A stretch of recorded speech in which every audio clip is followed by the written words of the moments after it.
Hey, welcome to Tabletop Skirmish Games. I'm Lee, and in this video I thought it'd be fun to take you through one of the scenarios in a playthrough video for Gates of Niflheim. Hopefully you've already seen the video where I do the unboxing of the prototype for Gates of Niflheim and go through all the components. If you'd like to check that video out, I'll link to it at the end of this one. But in this video, we're going to focus on one of the scenarios out of the campaign book and play through it in a slow style, talking through each decision I make. And hopefully this will give you a really good idea of the gameplay and have a close-up look at the components in action. But just bear in mind, this is a prototype, so expect some of the components to be improved upon when you get hold of it when it goes to retail.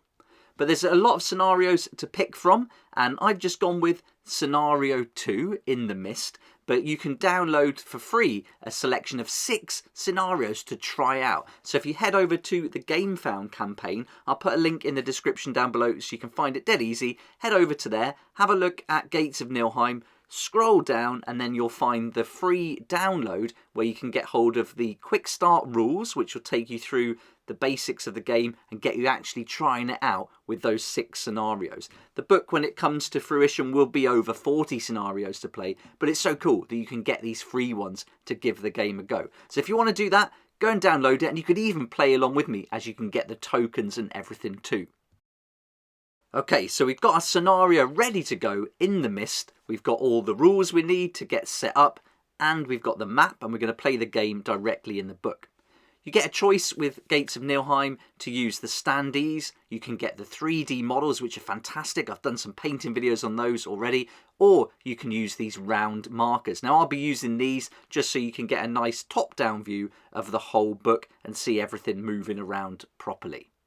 The first step is to read through the introduction, and this is going to get you right into the mood of the scenario and get you ready to play it. It's just a short couple of paragraphs and really cool to set the scene.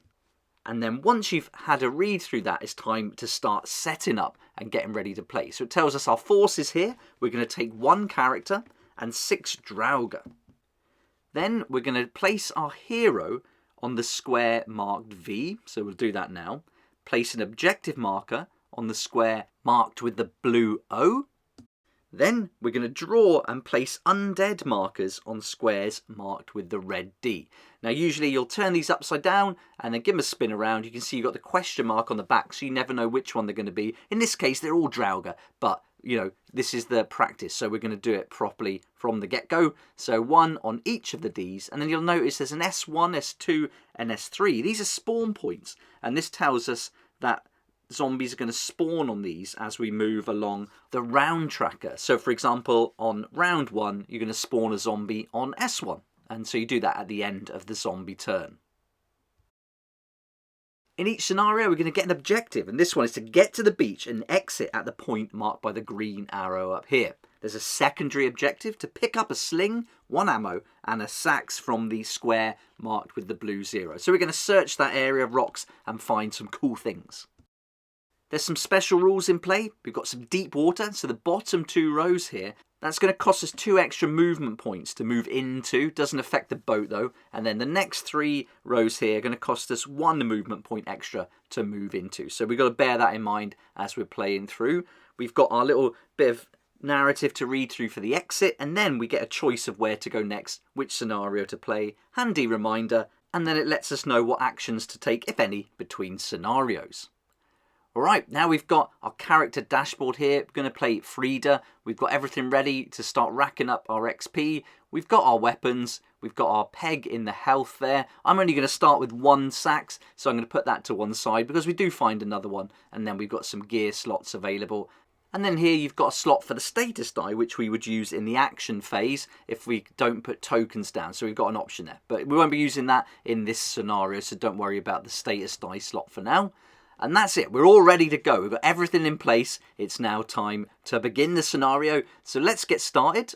Move our round tracker, and the first round of the scenario, we're going to assume that the hero wins the initiative and they'll take the first turn. Now all the undead are actually in line of fire, or most of them anyway, so we're going to immediately turn them over. Even though it's not the zombies' turn yet, we're still going to reveal the zombies. and then we're going to start thinking about how we're going to move. Now this special rule of movement is going to affect us a little bit, but before we start moving, we're going to now activate our hero and declare if they're stationary, walking or running. I'm going to choose running, and so we place a 4 marker on their token. And then I'm going to move along. I've moved 2 diagonally, 1 across and 1 across again. Now if I want to jump in that water and I want to go there, that would cost me 1 plus 2 for that extra movement point. So I can't move. I'm going to stay where I am. Now the zombie's turn. They're going to move. They only move 1 square at a time. That's the end of the zombie turn. So we're going to now place that other zombie on S1. It's in line of fire. So let's reveal the zombie to Frida. Now we're going to advance the round tracker. And Frida won initiative again. So she's now going to run, go 2 diagonally, and then an additional 2 movement points. That leaves her with 2 left. Now she's adjacent to the area she needs to search, but because she's moved, she can't do that special action, nor can she move diagonally. It'll cost too many movement points. So the zombies activate again, and then we go into round 3. Frida wins the roll-off again, so she's going to activate first. We advance the tracker. Now I want to get Frida moving adjacent to the objective, so I could choose to move, but I'm going to keep running because I'm not in that much danger from the zombies. I'm adjacent to this now, so I'm going to wait until my next activation to search. The zombies continue to close in, moving the shortest route possible towards the closest hero. The tracker now tells us it's S2, so we're going to place another zombie marker, and then I'm going to flip that over, but we can see it's another Draugr, which we knew anyway. Let's advance the round tracker. Frida wins again, and now I'm going to choose to carry out a special action, which is to search. So I'll grab a different token now, and this is going to be an attacked marker. That tells us that because she's carried out a special action, she can't attack now in this turn. But she did find the sacks, the sling and an ammo as well. So we're going to add those to the character dashboard.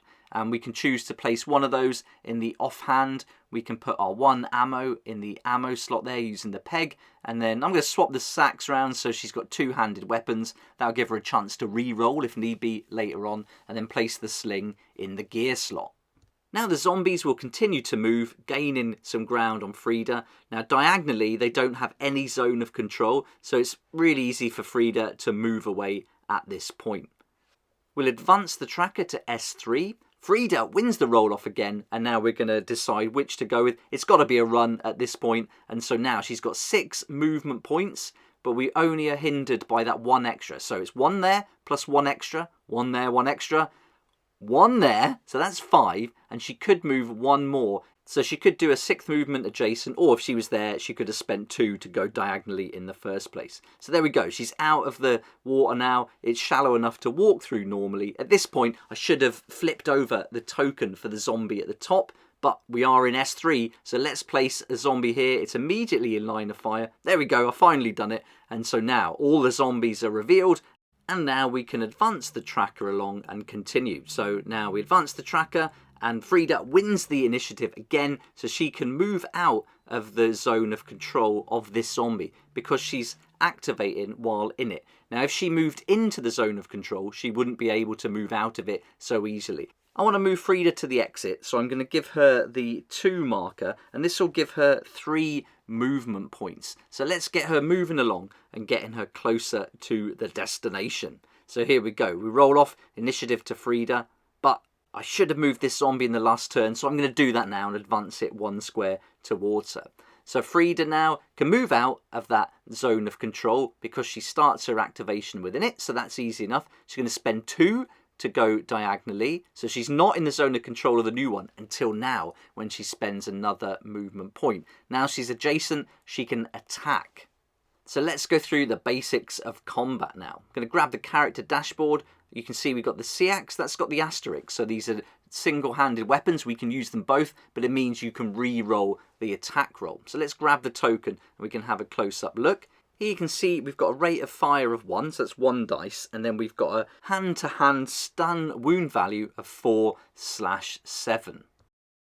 Now we're going to resolve the attack by determining the target, determining the range, calculating the attack modifier, so we're going to be having a look at our weapon again, and on the sacks we need to get a 4 to stun the enemy or a 7 to wound them. It'll be 1 wound. So let's roll the dice, and we got a 10. We're walking, so there's no attack modifiers to look at. And if we grab the marker for the sacks, we can see we needed a 4 or a 7. We got over a 7, so we've effectively wounded the model. They only get 1, so we can take that away now. It's out of the battle, and we put that in the pool. That can come back on if we go to the round track and see any zombies spawning again. Got 1 movement remaining, and so we just advance 1 square closer to the exit. And we've finished our attack now, so we place the attack status marker next to the character to show they've attacked already. Now it's the undead's turns. They're all going to move chasing after Frida, but she's made it pretty clear now. She's going to get a good getaway. We move the round track along. We're going to get 1 more zombie to spawn on S1, but she did win the initiative, so she's just simply going to run off and complete the mission. There we go, with plenty of movement points to escape the undead. There we go, that's a very quick run through of scenario 2, and this is one of the simpler ones. This is like a tutorial to get you into moving, and then this is the first scenario you play where you can start making attacks. So definitely have a look through the scenario book. These are free, the first 6. This one you're going to be mainly moving. This one you're starting to make some attacks, and it just gets gradually more and more complex as you work your way through. You're going to get more rules, more special objectives, more weapons, and more enemies too. The rules engine for Gates of Niflheim is the same as all the Paths Unknown games, so if you've seen my How to Play Project Reza game, that's going to put you in good stead for how to play Gates of Niflheim. There are a few changes, but nothing major. It's more to build up for the narrative, so you've got glory and corruption, specialised skills and magic, rune stones, there's different weapons and gear, and some new hand-to-hand rules as well. But I think Project Reza How to Play video would be a good one to watch if you want to get a good overall picture of all the rules in play step by step. I will be doing a how to play video for Gates of Niflheim later on when we get more information, but it's good that you can at least go over now, download the same things I've got here, the quick start training guide, and also that scenario book, and then have a go at playing the game. You'll see more characters and more complex rules as you play through. If you'd like to see the unboxing of this prototype that I did earlier, that's up on the channel, as is the introduction to the game. And I've also done some painting videos and some other videos where you can get a close-up look at the miniatures.